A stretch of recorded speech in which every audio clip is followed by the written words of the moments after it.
ओम नमः शिवाय। अब हम अध्याय 4 की शुरुआत करेंगे। चंचला की प्रार्थना से ब्राह्मण का उसे पूरा शिव पुराण सुनाना और समय अनुसार शरीर छोड़कर शिवलोक में जा चंचला का पार्वती जी की सखी एवं सुखी होना। ब्राह्मण बोले, नारी, सौभाग्य की बात है कि भगवान शंकर की कृपा से शिव पुराण की इस वैराग्य युक्त कथा को सुनकर तुम्हें समय पर चेत हो गया है। ब्राह्मण पत्नी, तुम डरो मत, भगवान शिव की शरण में जाओ। शिव की कृपा से सारा पाप तत्काल नष्ट हो जाता है। मैं तुमसे भगवान शिव की कार्तिक का कीर्ति कथा से युक्त उस परम वस्तु का वर्णन करूंगा जिससे तुम्हें सदा सुख देने वाली उत्तम गति प्राप्त होगी। शिव की उत्तम कथा सुनने से ही तुम्हारी बुद्धि इस तरह पश्चाताप से युक्त एवं शुद्ध हो गई है। साथ ही तुम्हारे मन में विषयों के प्रति वैराग्य हो गया है। पश्चाताप ही पाप करने वाले पापियों के लिए सबसे बड़ा प्रायश्चित है। सत्पुरुषों ने सबके लिए पश्चातापों को ही समस्त पापों का शोधक बताया है। पश्चाताप से ही पापों की शुद्धि होती है। जो पश्चाताप करता है वही वास्तव में पापों का प्रायश्चित करता है, क्योंकि सत्पुरुषों ने समस्त पापों की शुद्धि के लिए जैसे प्रायश्चित का उपदेश किया है, वह सब पश्चाताप से संपन्न हो जाता है। जो पुरुष विधि पूर्वक प्रायश्चित करके निर्भय हो जाता है पर अपने कुकर्म के लिए पश्चाताप नहीं करता, उसे प्रायः उत्तम गति नहीं प्राप्त होती। परंतु जिसे अपने कुकृत्य पर हार्दिक पश्चाताप होता है वह अवश्य उत्तम गति का भागी होता है, इसमें संशय नहीं। इस शिव पुराण की कथा सुनने से जैसी चित्त शुद्धि होती है वैसी दूसरे उपन्यासों से नहीं होती। जैसे दर्पण साफ करने पर निर्मल हो जाता है, उसी प्रकार इस शिव पुराण की कथा से चित्त अत्यंत शुद्ध हो जाता है, इसमें संशय नहीं है। मनुष्यों के शुद्ध चित्त में जगदम्ब पार्वती सहित भगवान शिव विराजमान रहते हैं। इससे वह विशुद्धात्मा पुरुष श्री साब सदाशिव के पद को प्राप्त होता है। इस उत्तम कथा का श्रवण समस्त मनुष्यों के लिए कल्याण का बीज है, अतः यथोचित मार्ग से इसकी आराधना अथवा सेवा करनी चाहिए। यह भवबंधन रूपी रोगों का नाश करने वाली है। भगवान शिव की कथा को सुनकर फिर अपने हृदय में उसका मनन एवं निध्यासन करना चाहिए। इससे पूर्णतया चित्त शुद्धि हो जाती है। चित्त शुद्धि होने से महेश्वर की भक्ति अपने दोनों पुत्रों ज्ञान और वैराग्य के साथ निश्चय ही प्रकट होती है। तत्पश्चात महेश्वर के अनुग्रह से दिव्य मुक्ति प्राप्त होती है, इसमें संशय नहीं है। जो मुक्ति से वंचित है उसे पशु समझना चाहिए, क्योंकि उसका चित्त माया के बंधन में आसक्त है। वह निश्चय ही संसार बंधन से मुक्त नहीं हो पाता। ब्राह्मण पत्नी, इसलिए तुम विषयों से मन को हटा लो और भक्ति भाव से भगवान शंकर की इस परम पावन कथा को सुनो। परमात्मा शंकर की इस कथा को सुनने से तुम्हारे चित्त की शुद्धि होगी और इससे तुम्हें मोक्ष की प्राप्ति हो जाएगी। जो निर्मल चित्त से भगवान शिव के चरणार बिंदु का चिंतन करता है, उसकी एक ही जन्म में मुक्ति हो जाती है। यह मैं तुमसे सत्य सत्य कहता हूँ।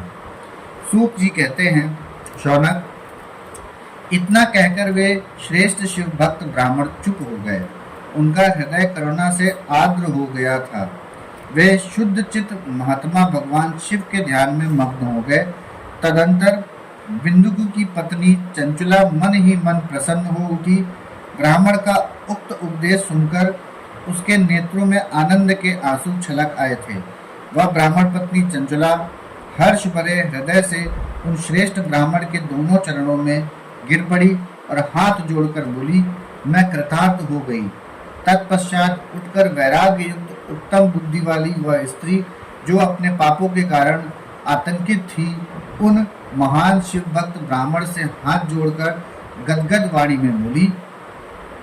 चंचुला ने कहा, ब्राह्मण, शिव भक्तों में श्रेष्ठ स्वामिन, आप धन्य हैं, परमार्थदर्शी हैं और सदा परोपकार में लगे रहते हैं, इसलिए श्रेष्ठ साधु पुरुषों में प्रशंसा के योग्य हैं। साधु, मैं नरक के समुद्र में गिर रही हूँ, आप मेरा उद्धार कीजिए, उद्धार कीजिए। पौराणिक अथर्व तत्व से संपन्न जिस सुंदर शिव पुराण की कथा को सुनकर मेरे मन में संपूर्ण विषयों से वैराग्य उत्पन्न हो गया, उसी इस शिव पुराण को सुनने के लिए इस समय मेरे मन में बड़ी श्रद्धा हो रही है। सूत जी कहते हैं, ऐसा कहकर हाथ जोड़ उनका अनुग्रह पाकर चंचला उस शिव पुराण की कथा को सुनने की इच्छा मन में लिए उन ब्राह्मण देवता की सेवा में तत्पर हो वहां रहने लगी। तदंतर शिव भक्तों में श्रेष्ठ और शुद्ध बुद्धि वाले उन ब्राह्मण देव ने उसी स्थान पर उस स्त्री को शिव पुराण की उत्तम कथा सुनाई। इस प्रकार उस गोकर्ण नामक महाक्षेत्र में उन्हीं क्षेत्र श्रेष्ठ ब्राह्मण से उसने शिव पुराण की वह परम उत्तम कथा सुनी, जो भक्ति, ज्ञान और वैराग्य को बढ़ाने वाली तथा मुक्ति देने वाली है। उस परम उत्तम कथा को सुनकर वह ब्राह्मण पत्नी अत्यंत कृतार्थ हो गई। उनका चित्त शीघ्र ही शुद्ध हो गया। फिर भगवान शिव के अनुग्रह से उसके हृदय में शिव के सगुण रूप का चिंतन होने लगा। इस प्रकार उसने भगवान शिव में लगी रहने वाली उत्तम बुद्धि पाकर शिव के सच्चिदानंदमय स्वरूप का बारंबार चिंतन आरंभ किया। तत्पश्चात समय के पूरे होने पर भक्ति, ज्ञान और वैराग्य से युक्त हुई। चंचला ने अपने शरीर को बिना किसी कष्ट के त्याग दिया। इतने में ही त्रिपुर शत्रु भगवान शिव का भेजा हुआ एक दिव्य विमान द्रुत गति से वहां पहुंचा, जो उनके अपने गढ़ों से संयुक्त और भांति भांति शोभा साधनों से संपन्न था। चंचला उस विमान पर आरूढ़ हुई और भगवान शिव के श्रेष्ठ पार्षदों ने उसे तत्काल शिवपुरी में पहुंचा दिया। उसके सारे मल धुल गए थे। वह दिव्य रूप धारणी दिव्यांगना हो गई थी। उसके दिव्य अवयव उसकी शोभा बढ़ाते थे। मस्तक पर अर्धचंद्र का मुकुट धारण किए वह गौरांगी देवी शोभाशाली दिव्य आभूषणों से विभूषित थी। शिवपुरी में पहुंचकर उसने सनातन देवता त्रिनेत्रधारी महादेव जी को देखा। सभी मुख्य देवता उनकी सेवा में खड़े थे। गणेश, भृंगी, नंदीश्वर तथा वीरभद्रेश्वर आदि उनकी सेवा में उत्तम भक्ति भाव से उपस्थित थे। उनकी अंग कांति करोड़ों सूर्यों के समान प्रकाशित हो रही थी। कंठ में नील चिन्ह शोभा पाता था। 5 मुख और प्रत्येक मुख में 3-3 नेत्र थे। मस्तक पर अर्धचंद्रकार मुकुट शोभा देता था। उन्होंने अपने वामांग भाग में गौरी देवी को बिठा रखा था, जो विद्युत पुंज के समान प्रकाशित थी। गौरीपति महादेव जी की कांति कपूर के समान गौर थी। उनका सारा शरीर श्वेत भस्म से भांसित था। शरीर पर श्वेत वस्त्र शोभा पा रहे थे। इस प्रकार परम उज्ज्वल भगवान शंकर का दर्शन करके वह ब्राह्मण पत्नी चंचला बहुत प्रसन्न हुई। अत्यंत प्रीति युक्त होकर उसने बड़ी उतावली के साथ भगवान को बारंबार प्रणाम किया। फिर हाथ जोड़कर वह बड़े प्रेम, आनंद और संतोष से युक्त हो विनीत भाव से खड़ी हो गई।